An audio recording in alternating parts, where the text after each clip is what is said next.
तान्या मित्तल का हुआ घर से मिडवीक एलिमिनेशन। तान्या मित्तल के एलिमिनेशन के पीछे बहुत बड़ी साजिश की गई है। आपको बता दें कि घर के अंदर से तान्या का एलिमिनेशन हो गया है और तान्या की ही गलती की वजह से तान्या ने काफ़ी बड़ी गलती कर दी है और वो गवर्नमेंट के साथ भी मजाक करती हुई नजर आई।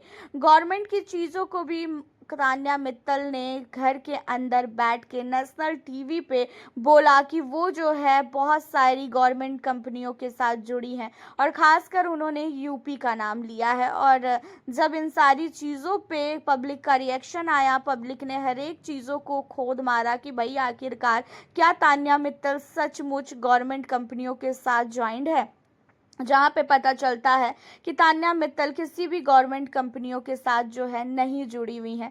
और तान्या ने घर के अंदर बैठ के सिर्फ और सिर्फ ये बातें जो है अपने आप को बहुत ही ऊंचा दिखाने के लिए किया। एंड इन सारी चीज़ों के बाद जो है तान्या मित्तल के लिए लीगल नोटिस भी आ चुकी है और तान्या मित्तल किसी भी जो है कंपनी के साथ, गवर्नमेंट कंपनियों के साथ नहीं जुड़ी हुई हैं। एंड इन सारी चीज़ों को लेके जो है तान्या मित्तल के घर पे तो नोटिस गई, उसी के साथ तान्या मित्तल की गिरफ्तार होने की भी बात सामने आ रही है। कहा यह जा रहा है कि तान्या मित्तल का जो है गिरफ्तारी हो सकती है। तान्या मित्तल ने गवर्नमेंट के साथ खिलवाड़ किया है। तान्या मित्तल ने गवर्नमेंट की चीज़ों को बैठ के बोला। भले ही तान्या मित्तल अपने लिए कुछ भी बोल रही है, उनसे कुछ भी मतलब नहीं है, लेकिन उन्होंने गवर्नमेंट की चीज़ों को घसीटा है। एंड इन सारी चीज़ों को लेके जो है तान्या मित्तल को काफ़ी ज़्यादा नुकसान उठाना पड़ सकता है।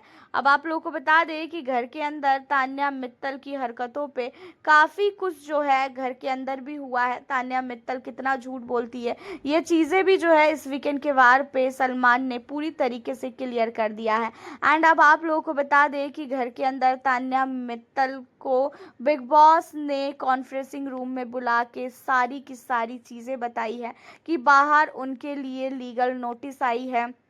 गवर्नमेंट ने तान्या मित्तल को घर से बाहर करने के लिए जो है अपील किया है। उन लोगों ने नोटिस भेजा है कि तान्या को इसी वक्त घर से बाहर किया जाए।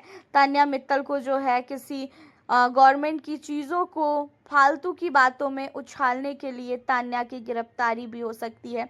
एंड इन सारी चीज़ों को सुनने के बाद तान्या मित्तल बहुत नहीं बहुत ज़्यादा डर चुकी है। देखा जाए तो तान्या मित्तल ने अपने लिए जो भी चीज़ें बोली, उन सारी चीज़ों से किसी को कोई भी प्रॉब्लम नहीं है, बट वो गवर्नमेंट की चीज़ों को लेके बोल रही है कि वो इस गवर्नमेंट की चीज़ों से जुड़ी हुई है। यूपी में, लखनऊ में वो जुड़ी है, तो कानपुर में जुड़ी है, तो यहाँ वो जुड़ी है, तो वहाँ वो जुड़ी है, उसने सारी चीज़ें बोली। एंड सोशल मीडिया पे जो है लीगल नोटिस भी तान्या मित्तल के नाम की पूरे के पूरे सोशल मीडिया पे वायरल हो रही है कि तान्या मित्तल को गिरफ्तार किया जा सकता है तान्या के इस हरकतों की वजह से। एंड तान्या मित्तल की सच्चाई भी सामने आ चुकी है कि तान्या के पास कुछ भी नहीं है। एंड तान्या के पास घर के अंदर जो चीज़ें वो बोलती हैं कि वो इस कंपनी के साथ जुड़ी है, उस कंपनी के साथ जुड़ी है, सारी चीज़ें फेक है और एक एक करके सारी चीज़ें सामने आ रही है। और तान्या मित्तल का घर से मिडवीक एलिमिनेशन की बात सामने आई है कि तान्या को मिडवीक एलिमिनेशन किया गया है क्योंकि तान्या मित्तल की ये झूठ पे जो है अब बिग बॉस वाले भी हाथ उठा चुके हैं। आपका तान्या मित्तल के इन सारी चीज़ों को लेके क्या कहना है, आप हमें अपनी राय ज़रूर बताइएगा। बहुत ही गंदी तरीके से फंस चुकी है तान्या। आपका क्या कहना है तान्या के लिए? तान्या को सपोर्ट करते हो कि नहीं, आप हमें ज़रूर बताएं। फिर मिलती हूँ आप लोगों से अब मैं नेक्स्ट वीडियो